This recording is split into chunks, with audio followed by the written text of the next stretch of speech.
So we are going to have a little fun tonight, though, because we're going to review our 17 time periods. And I do this with the kids in Bible drill. And if you bring your kids to Bible drill, I know that you've seen us doing this. But maybe this is something that you've been around. You're kind of adjacent to this. You kind of know some of these, but you're maybe not sure you could say all of them. Great. Then tonight is for you. Okay? So, I need you to do something for me. I need you to not look at the paper that I just gave you that has the 17 periods on it, okay? Honor system, all right, everybody? Put your paper down, eyes up here. Like I tell the youth soccer teams that I coach, I know I'm ugly, but everybody look at me, okay? So, I need you to not look at your paper, and let's see how we do on memorizing and repeating these time periods, all right? So, give me the first one. Before the flood. Okay, good. We always start out really strong on the first one, okay? Before the flood. The second one is the flood, okay? And then when I was a kid, I would always say the third one was everything after the flood. Are we done? Okay? All right. Before the flood, then comes... Okay, here's where we start to taper off. Did you hear that? I was like, before the flood! I don't know if y'all noticed that, but I did. Okay, scattering of the people is the next thing. And of course, that's talking about the Tower of Babel in Genesis 11. All right, after that, we have the patriarchs, okay? This is not only the fourth time period, but we use the number 4 as our hand motion with the kids to help them remember we're primarily thinking about 4 people. Abraham, Isaac, Jacob, Joseph. 4 main characters in Genesis. All right. Main in terms of how much time is given to their story. Okay, obviously Adam and Eve are main characters too. All right, after the patriarchs, we have the Exodus from Egypt. Good, okay. Then after the Israelites leave Egypt, then comes the period of wandering in the wilderness for 40 years. Okay, good. Followed by the invasion and the conquest of Canaan, led by Joshua. Then when Joshua's time ends, we go into the period of the Judges, okay? Am I seeing eyes drifting down to the paper? Surely not. No, I'm not seeing that. All right, after the Judges, then we have the United Kingdom, okay? Give us a king. We want to be like the nations around us, 1 Samuel chapter 8. After the United Kingdom, of course, would be the divided kingdom, and that's what we're studying right now. We're in part 2 of time period number 10. All right, after the divided kingdom, Israel in the north falls, which we're not quite there yet in our studies, but we're really close. We'll get there very soon. Israel falls, which then leaves Judah alone, okay?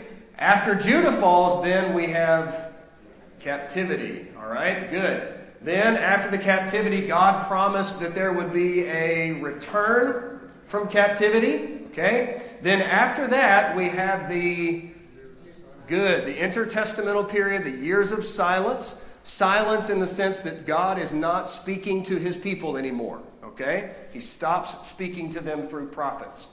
Then we have the life of Christ, okay? John the Baptist will really be the first prophet in a long time to come onto the scene. And then, of course, Jesus comes after him. Then after Christ, we have people who were followers of Christ, and of course that would be the early church. And these Christians need teaching, which leads us to the letters that were written to those Christians. All right, good. That's the 17 time periods. Now, we talk about knowing things forwards and backwards, so let's see how we do going backwards, okay? All right, here we go. I'll start you off. Letters to the Christians. But if you're going to write letters to the Christians, what do you have to have first? All right, you got to have the early church. And of course, the early church, think about this with me. The early church is made up of people who are disciples of Jesus, which of course would lead us to the life of Christ. Now, Christ comes onto the scene after a long period of silence. Okay, good, 400 years of silence.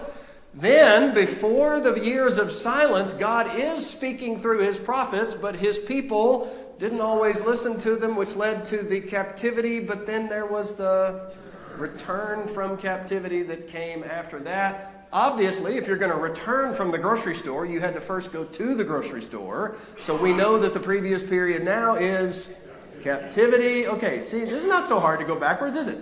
All right, if you just think about the storyline of the Bible, you can think about all these these time periods. Okay, so the captivity.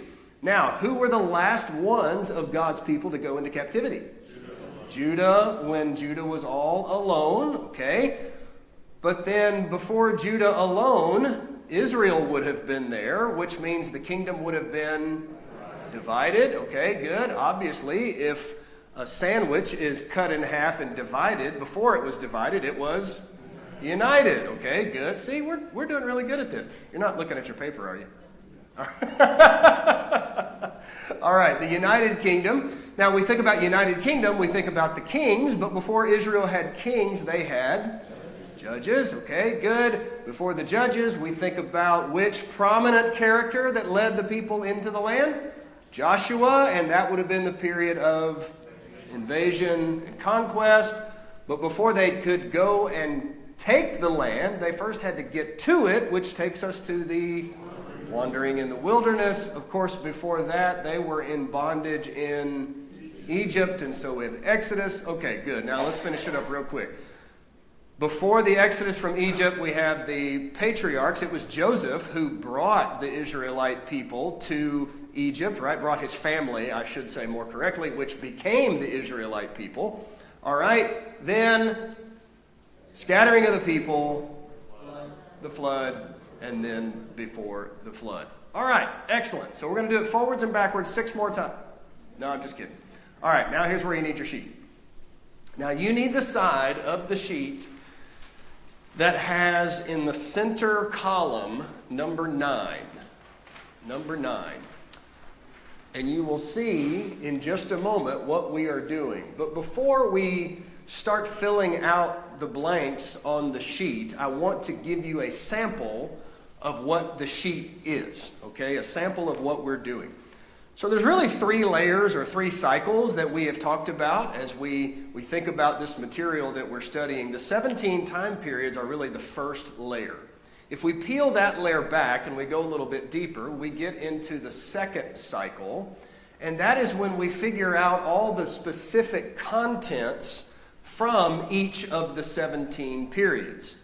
So you take any one of the 17 periods, and then you break that down into smaller categories or stories or characters, really, is more what we're doing. So I'm going to give you an example from this very first time period, before the flood. Obviously, before the flood, we're talking about which book of the Bible? Yeah. In fact, the first 4 time periods are all covered in the book of Genesis. Okay? Genesis ends with Joseph, the 4th of those 4 patriarchs that we mentioned. When we look at the first time period before the flood, this is not on your sheet, by the way. Don't write anything down yet. This is just an example of what we're about to do on your handout. When we look at the first time period before the flood, we want to break that down into specific stories and contents within that time period. So what are some of the stories that we read about in the Bible before the flood? The creation. What else?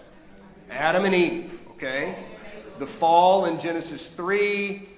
Genesis 4, you've got the story of Cain and Abel, right? And then Genesis 5, you've got that family tree, right? Okay, well, those are all the specific things that we think about before we get to the flood. Those are now, there's lots of other details and things that we could look at, but we're just trying to build a catalog of memorization here, okay? So before the flood, what are the things that happened before the flood? Who were the people? What were the stories? And you all knew all of them. You just called them out to me. You just told those to me. Then we go a little bit deeper. We go to a third cycle, a third layer, and that is where we put scriptural parameters on the things from cycle 2. So where do we read about the creation? Genesis 1, specifically, right? Where do we read about Adam and Eve in the garden? Genesis chapter 2, okay? So now we are attaching scripture parameters to that. So we read about the first sin in Genesis 3, Cain and Abel in Genesis 4, and the family tree in Genesis 5. Nothing over here is different. the categories, the stories, the people, it's all the same, but what's changing is we're adding the scriptural parameters, okay? So as we keep working through these time periods, we go a little bit deeper, then we go a little bit deeper, and now we're building a catalog of information. Where can I find this in the Bible? And so when you're having a discussion with a neighbor at work and he says something about Adam and Eve in the garden, you know where to go because you have committed these things to memory. Or if you're reading something about Joshua, well, you can think about the time periods. You say, okay, invasion, conquest. That's Joshua. Obviously, I'm going to the book of Joshua. But even within that, there are specific chapters that you can categorize and commit to memory. And so you're building this catalog of memory work, okay? Now, I know not everybody loves memory work. But you know, we often talk about, I just can't remember things the way I used to, right? You ever said that before? Say yes. You know why we don't do so well with memorization anymore? Because we quit doing it.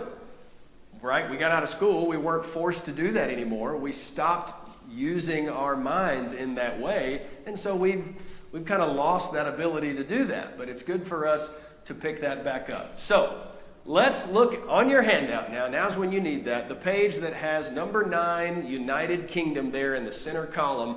We're going to go through the second cycle and the third cycle for United Kingdom, time period number 9. All right? So here we go. There's cycle 1. 17 time periods there on the left. We've got number 9 highlighted because that's the one that we're focusing on right now. What do we think about when we think about the United Kingdom? There are 3 very simple subpoints or bullet points under the United Kingdom. And these are some of the blanks on your handout so you can fill these out. I'll give you a hint.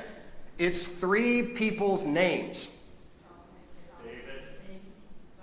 Saul, David, and Solomon. Okay, so when you think about the United Kingdom, layer number 2, think about the 3 kings of the United Kingdom. Saul, David, Solomon. Okay?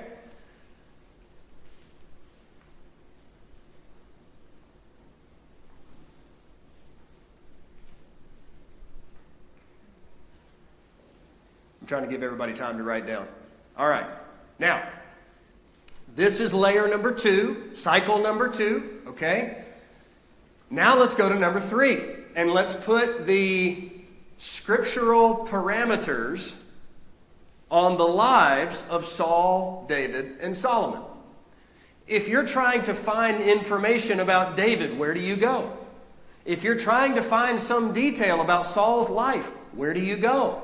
How would you know where to begin? Should you go to Revelation? Should you go to Genesis? How do you know? Well, obviously you're not going to go to Revelation, right? You're not going to. But think about somebody who doesn't know anything about the Scriptures. And you say, hey, let's talk about the life of King David. Let's read about David. Are they going to know where to go? Well, not necessarily. So they need some help. But more specifically, if somebody says, hey, I got a question for you. I want to ask you about such and such. Wouldn't it be nice to have some idea of where you could look to find an answer? Okay? And even if you don't know specifically, you could say, you know what, that's a great question. You're asking about King Saul, and I don't know exactly where the reference is, but I know the range. I know the general area where it is. So why don't we see if we can find it? Why don't we look for that? So here we go. The United Kingdom. The scriptural parameters of the United Kingdom are right here. You can read about the United Kingdom in the books of 1st and 2nd Samuel, 1st Kings, 1st and 2nd Chronicles, portions of Kings and Chronicles. All right? Now I'm going to break this down into even more specific parameters in just a second, but those are the books that we're going to be looking in. Now, 1 Samuel chapter 10. Why would we start in 1 Samuel chapter 10 when we talk about the United Kingdom? Well, because Saul becomes king in 1 Samuel chapter 10. That's why we start there. If I'm not mistaken, everything that's yellow on the screen is what you're going to be writing down. I tried to color code it that way. I might have missed something, but I think that's right. Saul is made the king in 1 Samuel 10. The people requested a king in 1 Samuel 8, but it doesn't happen until chapter 10. So we begin the period of the United Kingdom there. But Saul dies in 1 Samuel 31. So everything that you need to know about the life of Saul is going to be found between 1 Samuel chapter 10 and 1 Samuel 31. Saul's death is mentioned, by the way, just in 1 Chronicles chapter 10, but it's not discussed. It's just briefly mentioned there. So really, if we're thinking about Saul, we're thinking 1 Samuel. All right? Well, of course, after Saul comes David. David is made the king in 2 Samuel chapter 2. All of 2 Samuel is about David's reign as king. A little bit of David's kingship spills over into 1 Kings. But by the time we come to 1 Kings chapter 1, David is an old man who is nearing his death. You remember the story of Abishag, the Shunammite that was brought in to lay next to him and keep him warm? Stacy still doesn't go for that. Oh, come on, that was funny. 10 seconds late, Todd. All right. We come to 1 Kings. Technically, right, David is still king, technically, just for a little bit. But if you want to read about David's life as the king, 2 Samuel is where you're going for that. Now, David is going to die in the book of 1 Kings, okay? But we also read about David's rule in 1 Chronicles 11 through 29. And these are parallel streams, parallel threads, if you want to think of it that way, okay? And so there are some stories that we read about in 2 Samuel that you also read about in 1 Chronicles. Not every story. In some ways, think of it like the Gospels, right? Matthew and Luke might say this, Mark might say that, John is just completely over here doing his own thing. But you have the synoptics who all give us details about the life of Christ, mostly the same information with slightly different details at various points. Okay? Samuel and 1 Chronicles are very similar to that when it comes to David's rule. Solomon becomes the king in 1 Kings chapter 1. We remember that Adonijah made a run for the throne. But Bathsheba went to David and said, "Didn't you say that your son Solomon would be the king?" And look, Adonijah's trying to take it away. And David confirms, yes, Solomon is to be the next king. He becomes king in chapter 1. But Solomon dies in 1 Kings 11. And so those 11 chapters teach us about Solomon's reign as the king in Israel. Solomon, who is the third and the final king of the United Kingdom. And so that's why we put these parameters on the United Kingdom of 1 Samuel 10 to 1 Kings 11 when Solomon dies. I think, yeah. Also, I knew I had one more bullet on there. Also, we read about Solomon's reign in 2 Chronicles chapter 1 through chapter 9. Again, similar idea to David in Samuel and Chronicles. Parallel streams of thought, similar stories, new details, some stories in one that are not in the other, but both talking about the same thing, Solomon's reign as king. Okay.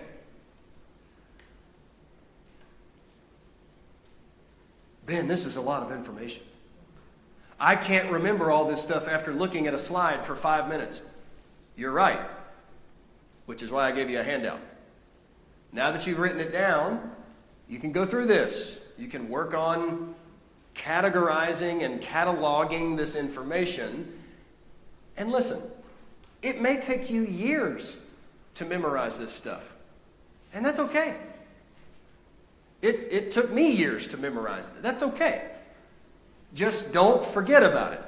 Review it all along, go over it, and it will help you know where to find these things that you're looking for.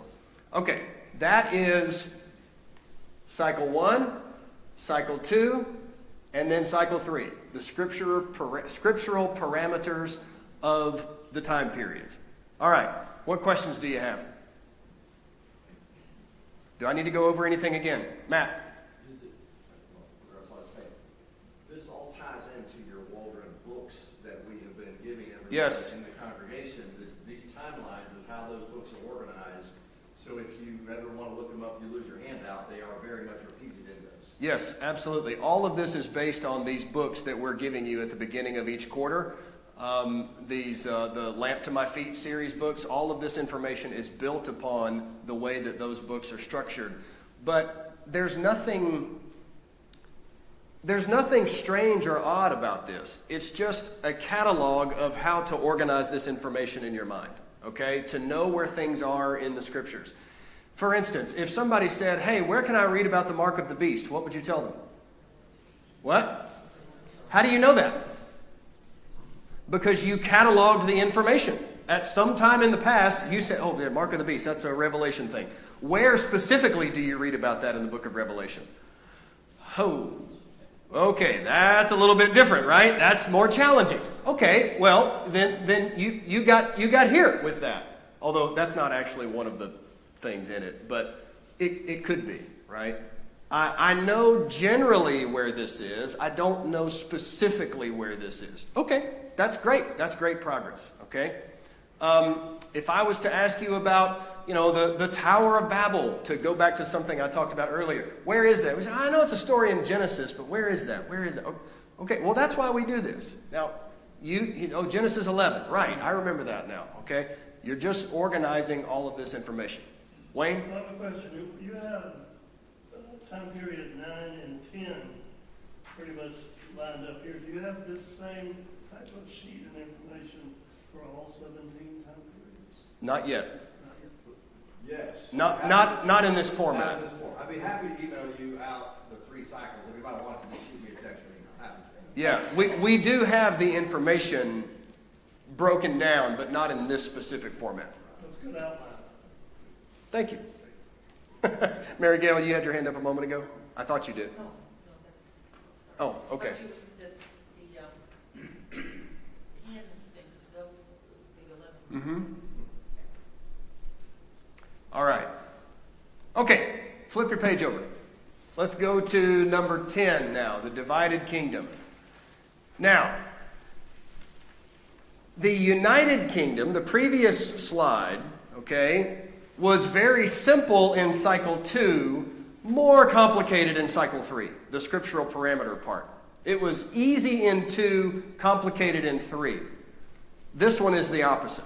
It's a little bit more complicated in 2, much simpler in 3. Okay? So let's think about the divided kingdom, and we'll think about cycle 2 and what we read about in the divided kingdom. Now, right offhand, based upon what we've studied last quarter and where we're going this quarter, what might be some things that you think would be here in cycle 2? People, stories, events, etc. What would you think would be here? Israel and Judah. Yes, absolutely. In fact, Christine, let's go ahead and put that up there. Israel, the kingdom in the north, Judah in the south. That's clearly got to be up there because this is the divided kingdom. All right, what else? Elijah. Okay, Elijah would be a good one. He actually didn't make the cut, but he would be one that you would think is in this period. Okay, good. But that makes a point. Okay, somebody said, Kelly, was that you? Okay, yeah, the specific kings. Ben, do we have to memorize all the names of the kings? No, you don't have to. It'd be great if we did, but we don't have to do that. There's a lot of things that we could say. Elijah, Elisha, the specific kings that are in this period. We can talk about Ahab, we can put Jezebel. Yes, we could put all of those on here. So, instead of coming up with a list in cycle 2 that's, a mile and a half long, let's hit these big points. Israel and Judah, which Christine said. I want you to know that this period lasts for 210 years. How do we know that?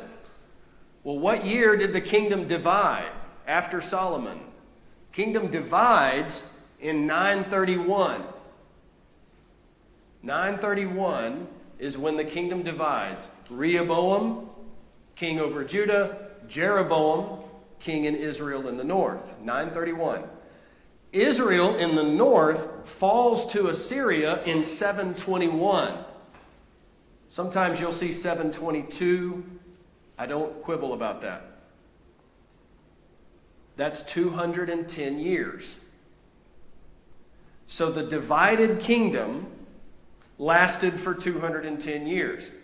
Now, when Israel falls, that leads us to number 11, which is Judah alone, right? Judah continues on, but the kingdom as a divided kingdom was 210 years.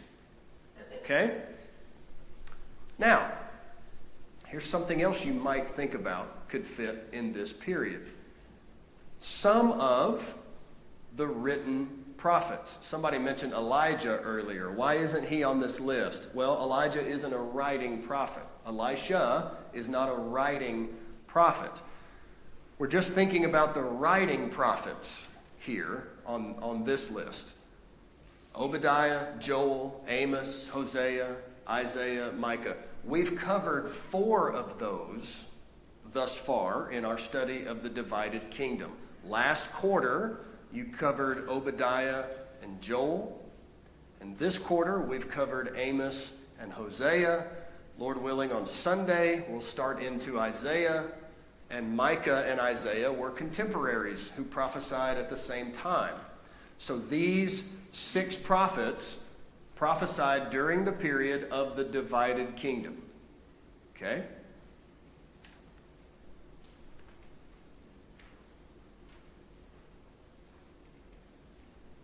Now, if these are the writing prophets who prophesied at this time, then there are obviously other prophets who wrote in the next period, Judah alone, and in the captivity, and in the return from captivity, right?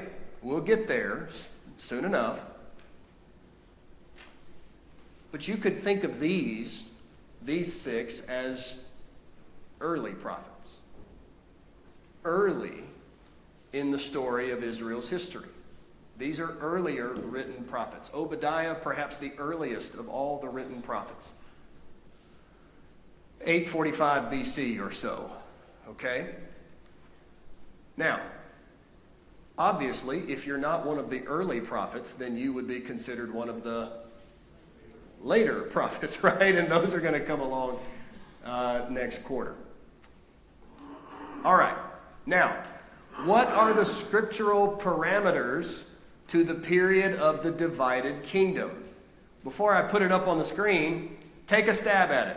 You can flip over your sheet and look at the parameters for the united kingdom. So if you were just working off of that, what might be the parameters for the divided kingdom? Let me see what you think. I'm sorry? Okay, it's going to begin with Solomon's death and the division of the kingdom, Jeroboam and Rehoboam, who, by the way, were not brothers.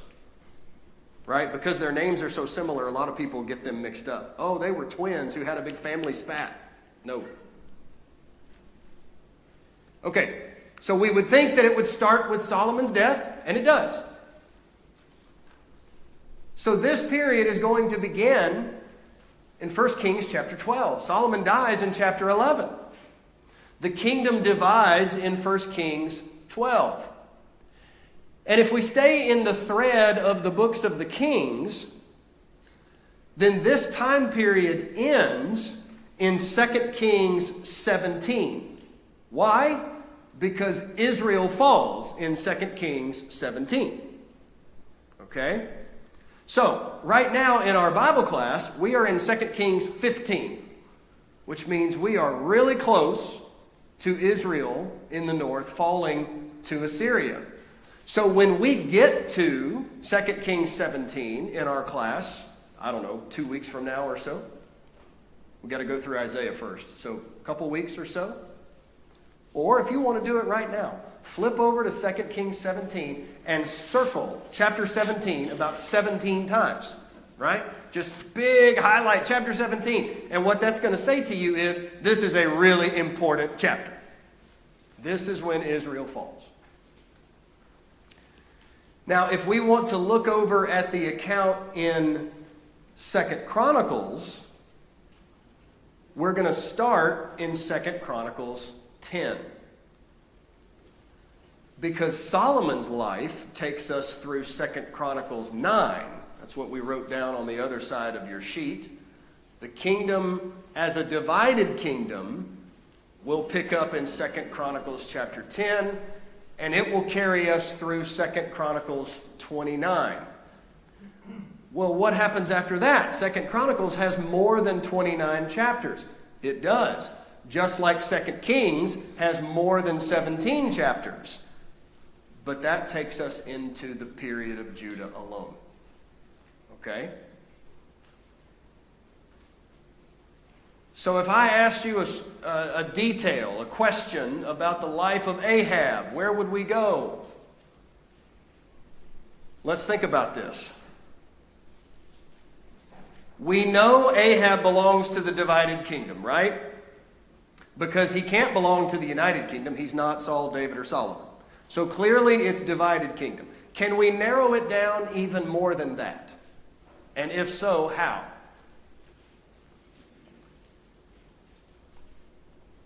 What do we know about the kings of Judah? There were some good ones among the kings of Judah. Was Ahab a good one? Okay, that helps us a little bit. That's not the best piece of information we can use, but that helps us a little bit. We know that he's not a king in Judah, but we know he's not a king in Judah for other reasons, more significant reasons. Let me ask the question this way. The book of Chronicles, 2 Chronicles, primarily focuses on kings from Judah. Why? The kings of Judah all descended from whom? David. Is Ahab a descendant of David? No. Therefore, he will not be in 2 Chronicles, at least not a primary character in 2 Chronicles. 1 and 2 Kings focus primarily on the kings of Israel. So now we've narrowed it down a little bit more. We can read about Ahab in the books of the Kings. Is there anything that we can do to narrow it down a little bit more? Sarah's got something. I'm curious, is there a writing prophet during Ahab's time? No. Good question. No, there is not. The primary prophet during Ahab's time was who? Do you remember? Elijah, right? Excellent prophet, preeminent even, but not a written prophet. Okay? Joe, how can we narrow it down to find Ahab in a even more than just, well, he's in 1 or 2 Kings? He was a contemporary of Jehoshaphat.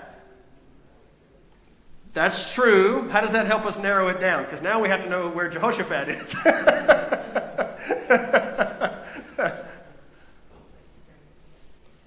What you got, Lance? Elisha starts his ministry at the start of 2 Kings. Okay, so Sarah brought up Elijah. Lance brings up, I think you said Elisha. Okay, but Elisha and Elijah, I seem to remember that Elijah and Ahab were written around or spoken of at the same time. That's right, they were. Elijah defeated the prophets of Baal, and it was Jezebel, right, who wanted to kill him. Jezebel was the wife. Okay, so now I'm getting a little bit closer to where I need to be to find this information. Okay? So these are the kinds of connections that we can make to help us whittle it down and figure out where specific pieces of information are within these scriptural parameters. Okay? Now, let's go down a little bit more. If I know that Jeroboam was the first king in Israel, and I know the parameters of 1 Kings 12, then that tells me I'm not going to find Ahab in 1 Kings 12, right? It's going to be after that. So I'll go to chapter 13, 15, somewhere in there. And then I can start just searching. But at least I'm in the ballpark, right?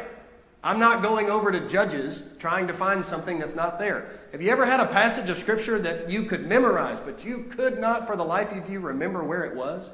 And you just start flipping through all kinds of pages hoping to find it, right? It takes you forever. But if we memorize this stuff, then we can at least figure out the area that we need to be in. Okay? All right.